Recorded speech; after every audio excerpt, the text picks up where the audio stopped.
Hello दोस्तों, स्वागत है आपका मेरे यूट्यूब चैनल परीक्षा प्लान में। तो कैसे हैं आप लोग? आई होप अच्छे होंगे। तो जैसा कि आप लोगों को पता है कि ईवीएस के इंपॉर्टेंट क्वेश्चन की मैं प्रैक्टिस करवा रही हूँ।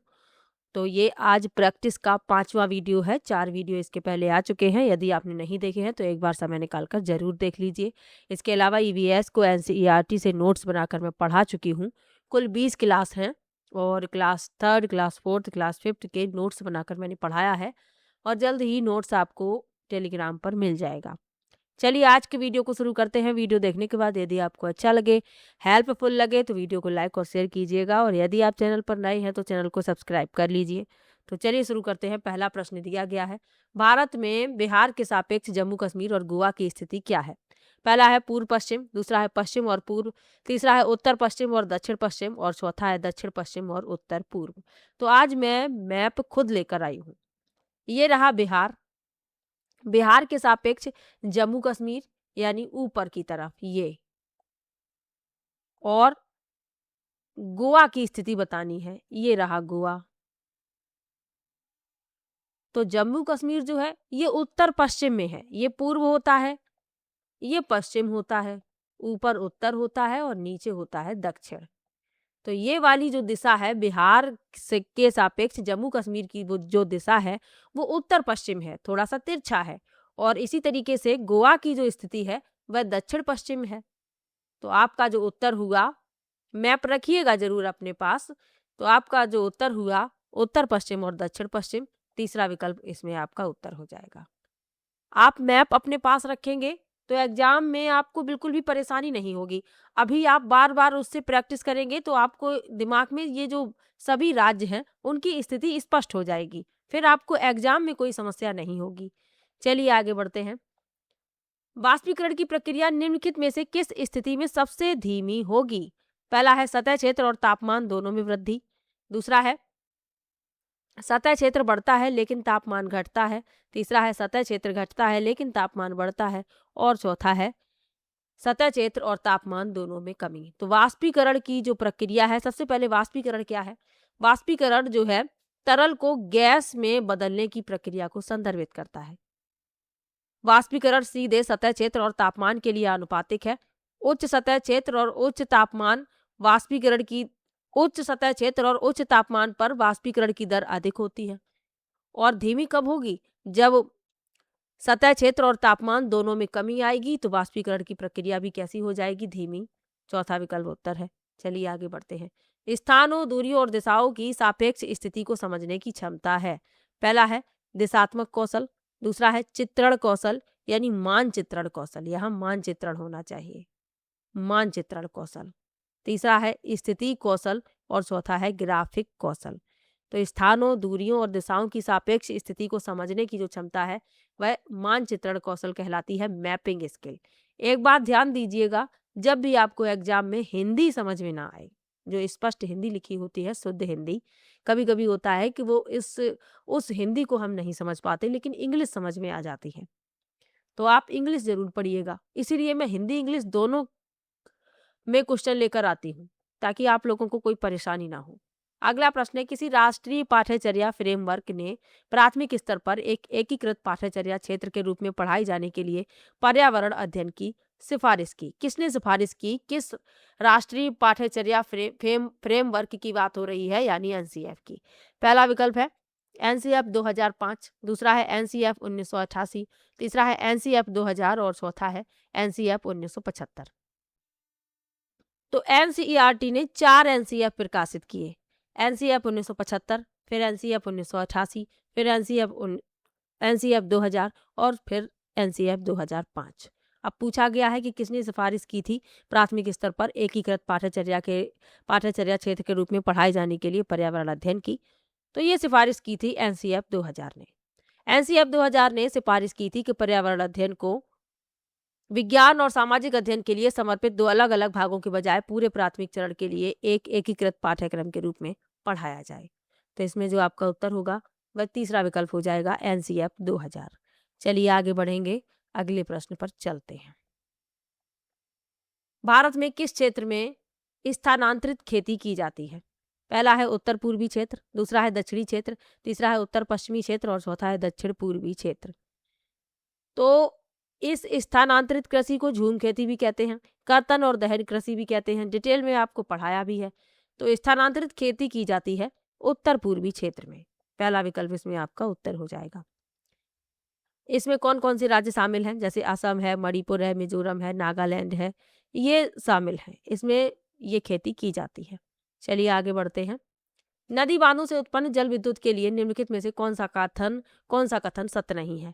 पहला है बांध टिकाऊ विकास को प्रोत्साहित करते हैं। दूसरा है यह पानी या हवा को प्रदूषित नहीं करता। तीसरा है जल विद्युत सुविधाओं से बड़े पर्यावरणीय प्रभाव हो सकते हैं। और चौथा है बांध स्वदेशी लोगों को अपनी नदी की जीवन रेखा से अलग करते हैं। तो कौन सा कथन सत्य नहीं है? तो बांध स्थायी विकास को प्रोत्साहित करते हैं, ये सत्य नहीं है। हमसे पूछा गया है जल विद्युत के लिए, तो यही इस प्रश्न में सत्य नहीं है। एक बांध एक अवरोध है जो बहते पानी को रोकता है और इसे एक नई दिशा में भेजता है। बांध विभिन्न सामग्रियों से बनाया जाता है। विश्व भर में लोगों ने प्राचीन काल से बांध बनाए हैं, तो ये भी आपको याद रखना है। चलिए आगे बढ़ते हैं, अगले प्रश्न पर चलते हैं। निम्नलिखित में से कौन सी ग्रीन हाउस गैसें हैं? पहला है कार्बन डाइऑक्साइड, दूसरा है मीथेन, तीसरा है जलवाष्प और चौथा है उपर्युक्त सभी। तो ग्रीन हाउस गैसें जो हैं ये सभी ही ग्रीन हाउस गैसें हैं। उपर्युक्त सभी उत्तर हो जाएगा, चौथा विकल्प। चलिए आगे बढ़ते हैं। भारत में ठंडे रेगिस्तान मानसून से प्रभावित क्यों नहीं होते? पहला है ठंडे रेगिस्तानों में गर्म गर्मियां और बेहद ठंडी सर्दियां होती हैं। दूसरा है ठंडे रेगिस्तान हिमालय की वृष्टि छाया में होते हैं। तीसरा है ठंडे रेगिस्तानों में हवा बहुत पतली होती है। और चौथा है ठंडे रेगिस्तान बहुत ऊंचाई पर हैं। तो भारत में ठंडे रेगिस्तान मानसून से प्रभावित क्यों नहीं होते हैं? क्योंकि ठंडे रेगिस्तान हिमालय की वृष्टि छाया में है, इसलिए यहाँ पर बारिश कम होती है। दूसरा विकल्प हो जाएगा उत्तर। चलिए आगे बढ़ते हैं, अगले प्रश्न पर चलते हैं। ताजमहल के पीले होने के लिए निम्नलिखित में से कौन सा जिम्मेदार है? पहला है नाइट्रोजन डाइऑक्साइड, दूसरा है सल्फर डाइऑक्साइड, तीसरा है सल्फर और चौथा है क्लोरीन।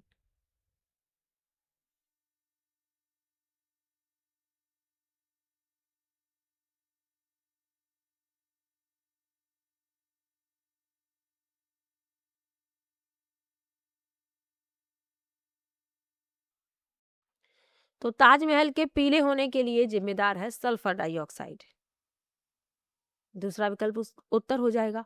सल्फर डाइऑक्साइड एक रंगहीन गैस है। यह वायु प्रदूषण के लिए जिम्मेदार है। यह प्राकृतिक रूप से ज्वालामुखी गतिविधियों द्वारा जारी की जाती है और ये जो है अम्लीय वर्षा के कारण होती है, यानी अम्लीय वर्षा का कारण बनती है। और ताजमहल सल्फर डाइऑक्साइड के कारण पीला हो रहा है और यह अम्लीय वर्षा का कारण बनता है, जो ताजमहल के संगमरमर के साथ प्रतिक्रिया करता है और इसे नुकसान पहुंचाता है। सल्फर डाइऑक्साइड का बढ़ा हुआ स्तर आगरा में स्थापित बड़ी संख्या में बिजली संयंत्रों और उद्योगों के कारण है। ताजमहल कहाँ पर है? ये उत्तर प्रदेश के आगरा में है, तो ये भी आपको याद रखना है। चलिए भाई आगे बढ़िए, उत्तर प्रदेश वाले कमेंट कीजिएगा जरूर। अगला प्रश्न है गोलकोंडा किला किसने बनवाया? पहला है चोल राजवंश, दूसरा है चालुक्य राजवंश, तीसरा है काकतीय राजवंश और चौथा है पल्लव राजवंश। तो गोलकोंडा का किला किसने बनवाया है? काकतीय राजवंश ने। तीसरा विकल्प हो जाएगा इस प्रश्न का उत्तर। चलिए आगे बढ़ते हैं। 15 ग्राम पर ml घनत्व और 3 ml आयतन वाले किसी वस्तु का द्रव्यमान क्या होगा? द्रव्यमान निकालना है तो घनत्व और आयतन का गुणा कर दीजिए, 15 या 45 ग्राम। दूसरा विकल्प हो जाएगा इस प्रश्न का उत्तर। चलिए आगे बढ़ते हैं। अभी भी मेरा कोल्ड जो है पूर्ण रूप से सही नहीं हुआ है, तब भी मेरा प्रयास है कि आप लोगों को प्रैक्टिस की वीडियो दी जाए। गला अभी भी मेरा खराब है, आवाज़ जो है सही से नहीं निकल रही है, लेकिन प्रयास है पूरा कि आप लोगों को अच्छे से समझ में आए। चलिए आगे बढ़ते हैं। निम्नलिखित में से कौन सी अदिश राशि है? पहला है द्रव्यमान, दूसरा है गुरुत्वाकर्षण, तीसरा है संवेग और चौथा है भार। तो अदिश राशि कौन सी है ये पूछा गया है, तो अदिश राशि है द्रव्यमान। पहला विकल्प उत्तर हो जाएगा। चलिए आगे बढ़ते हैं। एक ऐसी वस्तु जिससे कोई प्रकाश किरण गुजर नहीं सकती कहलाती है। पहला है अपारदर्शी, दूसरा है पारभासी, तीसरा है पारदर्शी और चौथा है उत्तल। तो अपारदर्शी एक ऐसी वस्तु है जिससे कोई भी प्रकाश किरण नहीं गुजर सकती। जैसे आप दीवार का उदाहरण ले लीजिए, दीवार से कोई प्रकाश किरण गुजरेगी? नहीं गुजरेगी। तो ध्यान रखिए। चलिए आगे बढ़ते हैं।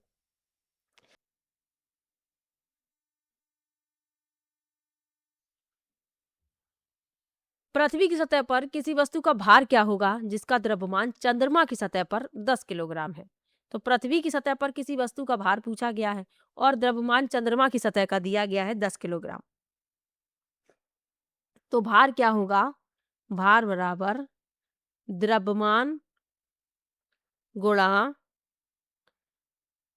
गुरुत्वाकर्षण त्वरण, गुरुत्वीय त्वरण 9.8 का गुणा कर देंगे, 98 न्यूटन हो जाएगा भार। यानी चौथा विकल्प आपका उत्तर हो जाएगा। चलिए आगे बढ़ते हैं, अगले प्रश्न पर चलते हैं। एक विलेय का विघटन दर पर निर्भर करता है। पहला है दाब, दूसरा तापमान, तीसरा सतह क्षेत्र और चौथा है भार। तो एक विलेय का विघटन दर जो है तापमान पर निर्भर करता है, टेम्परेचर पर निर्भर करता है। दूसरा विकल्प उत्तर है। अगला प्रश्न है, सुषमा चाहती है कि उसके छात्रों को पेड़ों के संरक्षण के लिए संवेदनशील बनाया जाए। निम्नलिखित में से कौन सी ऐसा करने की सबसे उपयुक्त रणनीति है? पहला है कक्षा में बहस आयोजित करना, दूसरा है समूह चर्चा, तीसरा है पोस्टर बनाना और चौथा है बच्चों को एक पौधे को अपनाने और पोषित करने में मदद करना। तो वह गतिविधि अपनानी है जिसमें बच्चा सक्रिय रूप से भाग ले। तो एक पौधे को अपनाना और उसे पोषित करने में मदद करना। बच्चे देखेंगे कि डेली पौधे में क्या प्रोग्रेस हो रही है। चौथा विकल्प उत्तर है। चलिए आगे बढ़ते हैं। अभय ने अपने छात्रों से उन बीमारियों पर समूहों में एक सर्वेक्षण करने के लिए कहा जिनसे उनके पड़ोस के लोग पीड़ित थे। पाठ्य पुस्तक में सर्वेक्षण का उल्लेख नहीं किया गया है।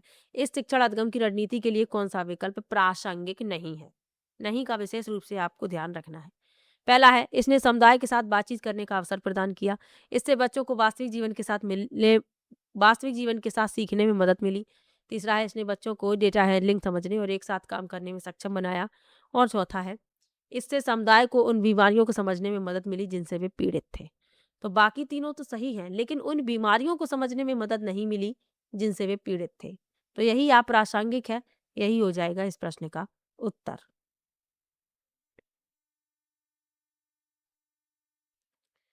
क्योंकि जो समूह सर्वेक्षण है वह सिर्फ विश्लेषण में मदद कर सकता है, कितने लोग पीड़ित थे, क्या लक्षण थे, लेकिन बीमारियों को समझने में मदद नहीं मिलेगी। तो चौथा विकल्प उत्तर है। अगला प्रश्न है, आपातकालीन परिस्थितियों के बारे में बात करने के लिए प्रिया ने बच्चों के अनुभव पूछे जब उन्हें कभी आपात स्थिति का सामना करना पड़ा। बच्चों ने आग, बिजली के झटके और सड़क दुर्घटनाओं के साथ अपने अनुभव सुनाए। उन्होंने प्रश्न पूछे, उनकी मौजूदा समझ का आकलन किया और समाचार पत्रों से सड़क सुरक्षा विज्ञापनों जैसे संसाधनों का उपयोग करके सुरक्षा पहलुओं पर चर्चा की और क्रमशः आग और बिजली के झटके पर सुरक्षा दिशा निर्देशों पर चर्चा के लिए एलपीजी और इलेक्ट्रिक बिल का इस्तेमाल किया। प्रिया द्वारा अपनाया गया सबसे उपयुक्त दृष्टिकोण कौन सा है? पहला है संज्ञानात्मक दृष्टिकोण, दूसरा है अनुभवात्मक अधिगम दृष्टिकोण, तीसरा है अन्वेषण दृष्टिकोण और चौथा है मानववादी दृष्टिकोण। तो बच्चों के अनुभव प्रिया ने पूछे हैं, बच्चों ने अपने अनुभव सुनाए हैं, उनसे प्रश्न भी पूछे गए, मौजूदा समझ का आकलन किया गया और चर्चा भी की गई। तो प्रिया द्वारा अपनाया गया सबसे उपयुक्त दृष्टिकोण है अन्वेषण दृष्टिकोण, या इसे ही पूछताछ दृष्टिकोण कह सकते हैं, इंक्वायरी अप्रोच। तीसरा विकल्प हो जाएगा उत्तर। चलिए आगे बढ़ते हैं। समुदाय एक महत्वपूर्ण शिक्षण और अधिगम संसाधन है क्योंकि यह सस्ता और सुलभ है। दूसरा है बुजुर्ग लोग बुद्धिमान हैं और उनके पास समय है।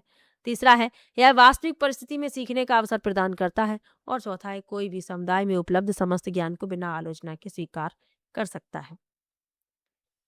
तो यह वास्तविक परिस्थिति में सीखने का अवसर प्रदान करता है। तीसरा विकल्प हो जाएगा उत्तर। आगे बढ़ते हैं। ईवीएस शिक्षण अधिगम में कक्षा में प्राप्त अधिगम को विद्यालय के बाहर के जीवन से जोड़ने और इसे समृद्ध करने का तात्पर्य है। पहला है पाठ्य पुस्तकों से बाहर जाना, दूसरा है वैश्विक पर्यावरणीय मुद्दों और चिंताओं को पाठ्य पुस्तकों से लिंक करना, तीसरा है पूर्ण विद्यालय दृष्टिकोण और चौथा है पाठ्यचर्या से बाहर जाना।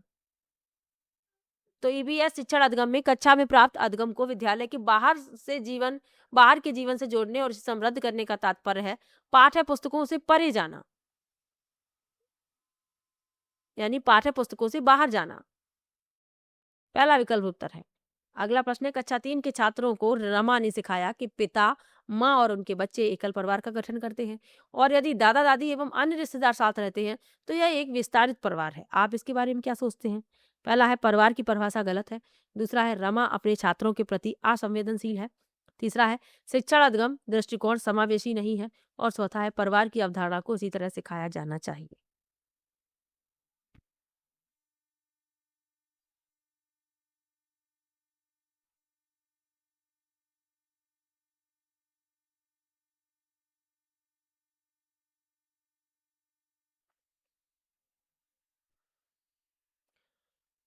तो कक्षा 3 के छात्र हैं और रमा ने सिखाया कि पिता, माँ और उनके बच्चे एकल परिवार का गठन करते हैं, और यदि दादा दादी अन्य रिश्तेदार साथ रहते हैं तो विस्तारित परिवार है।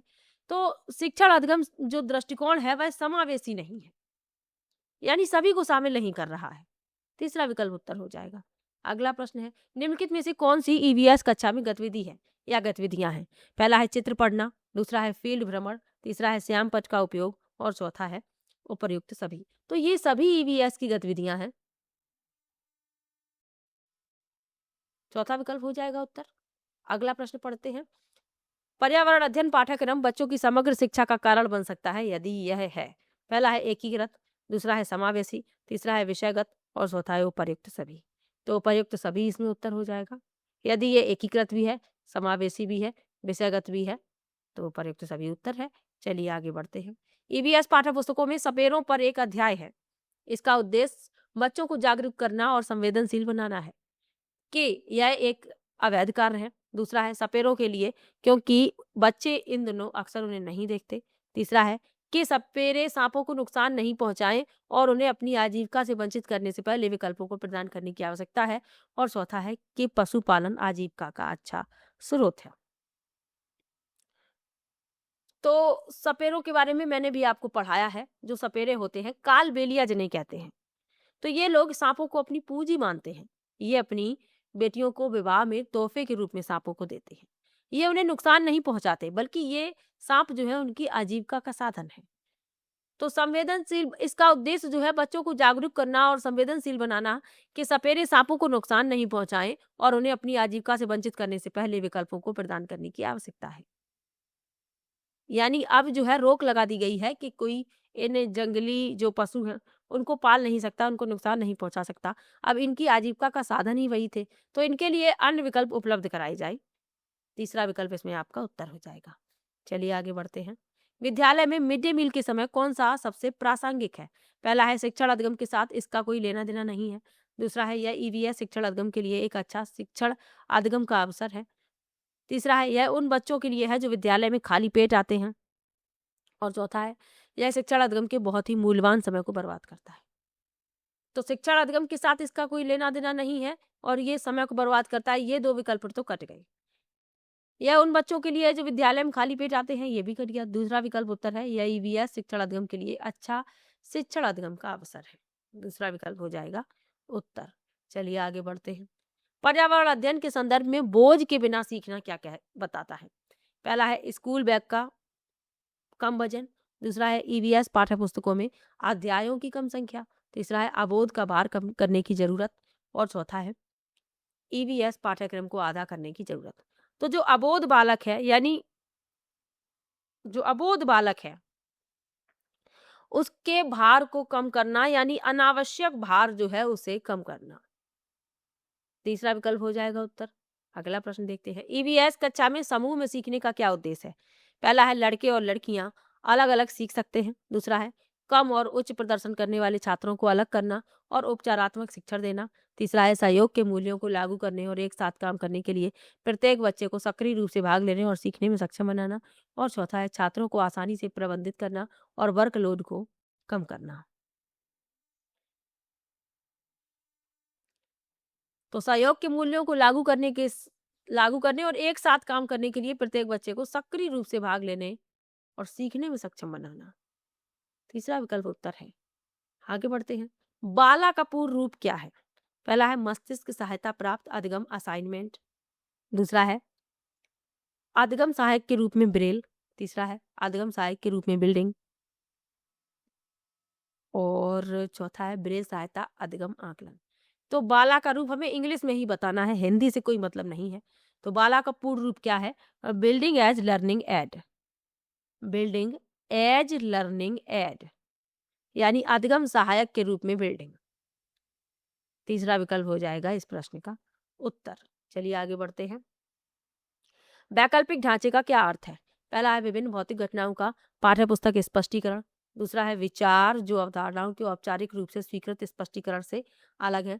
तीसरा है वर्तमान में वैज्ञानिकों और सामाजिक वैज्ञानिकों द्वारा आयोजित विचार। और चौथा है सही विचार को दृढ़ता से बच्चों द्वारा अर्जित, सही विचार जो दृढ़ता से बच्चों द्वारा अर्जित किए जाते हैं। तो विचार जो अवधारणाओं के औपचारिक रूप से स्वीकृत स्पष्टीकरण से अलग हैं, दूसरा विकल्प हो जाएगा उत्तर। चलिए आज का आखिरी प्रश्न, महिलाएं पुरुषों की तुलना में कमजोर हैं, यह एक है। पहला है मिथक, दूसरा है वैज्ञानिक तथ्य, तीसरा है रूढ़िबद्ध धारणा और चौथा है अंधविश्वास। तो ये एक मिथक है, एक झूठ है कि महिलाएं पुरुषों की तुलना में कमजोर हैं। क्यों कमजोर है भाई? पहला विकल्प इसमें आपका उत्तर हो जाएगा। तो 30 प्रश्न लिए हैं और प्रत्येक में मैं 30 प्रश्न ले रही हूँ। हो सकता है कभी कभार 1-2 प्रश्न कम हो जाता है। तो 30 में से आपके कितने प्रश्न सही हुए कमेंट बॉक्स में जरूर बताइए। वीडियो कैसा लगा ये भी कमेंट में जरूर बताइए। मिलते हैं नेक्स्ट वीडियो में, तब तक के लिए बाय बाय।